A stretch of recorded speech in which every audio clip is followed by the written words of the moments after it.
মুহাম্মদ সাল্লাল্লাহু আলাইহি সাল্লামের পক্ষ থেকে আমরা অবগত যে 5 ওয়াক্ত সালাত আদায় করতে হয়। অনেক আদেশ রয়েছে, একটা আদেশের কথা বলে আমি আলোচনাটা সামনের দিকে আগাই। যে 5 ওয়াক্ত সালাত আদায় করতে হয়, এটা মুহাম্মদ সাল্লাল্লাহু আলাইহি সাল্লামের আদেশ। আর কোরআনে বিভিন্ন সূরা থেকে অবগত, আয়াত থেকে অবগত, আল্লাহ তাআলা বারংবার বলেছেন তোমরা সালাত আদায় করো, তোমরা সালাত কায়েম করো। সমাজে অসংখ্য মানুষ দেখা যায় যে সালাত আদায় করে না আর বলে আমার ঈমান ঠিক আছে। ও মূর্খের মূর্খ, অসভ্য। সালাত আদায় না করলে ও মুসলিমই থাকে না আর ও বলে যে আমার ঈমান ঠিক আছে।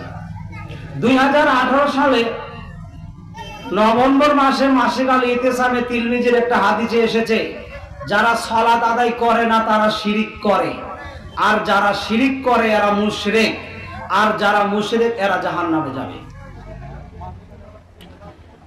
74 নম্বর সূরা সূরা মুদাসসির 42, 43, 44 নম্বর আয়াত 29 পারার মধ্যে আল্লাহ তাআলা বলেন, মা সালাকাকুম ফি সাকার ক্বালু লাম নাকু মিনাল মুসাল্লিন ওয়া লাম নুতইমুল মিসকিন। সালাত আদায় করেনি যারা, তাদেরকে জাহান্নামে নিক্ষেপ করা হবে।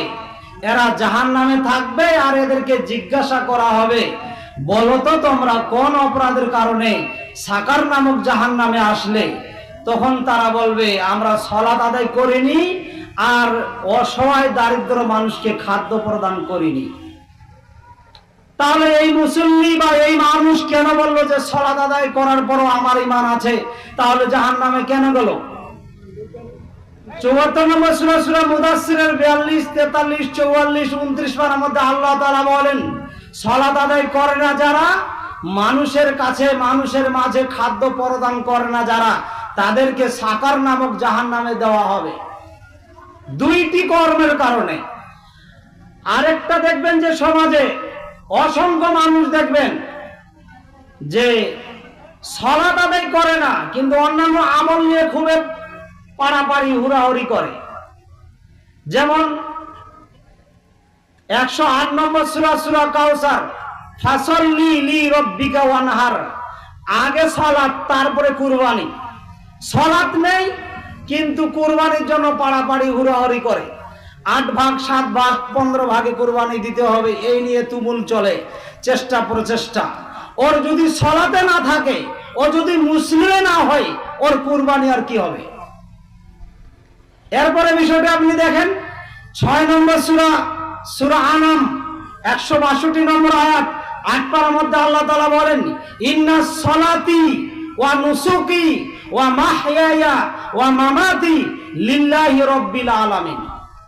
আগে সালাত, তারপরে অন্যান্য শরীয়তের যাবতীয় ইবাদত, আর হায়াত এবং মওত বিশ্ব জগতের প্রতিপালক আল্লাহ তাআলার জন্য নিবেদিত। সালাত নেই, আবার অন্যান্য ইবাদত নিয়ে পারাপারি হুড়াহুড়ি করে সমাজে। তাহলে মানুষ যদি সালাত না থাকে তাহলে মানুষ কি হয়? মুশরিক হয়। মুসলিমের খাতা থেকে তার নামটা বাদ পড়ে যায় এবং মুশরিকদের দলে অন্তর্ভুক্ত হয়ে যায়। এবং আমরা স্পষ্ট ভাষায় বলতে পারি যে সালাত যদি তার না থাকে, সালাত যদি তার না থাকে, মুসলিম যদি সে না থাকে, কুরবানি করে কি করবে? দান করে কি করবে? সাদাকা করে কি করবে? হজ উমরা করে কি করবে? সৎ কাজের আদেশ করে কি করবে?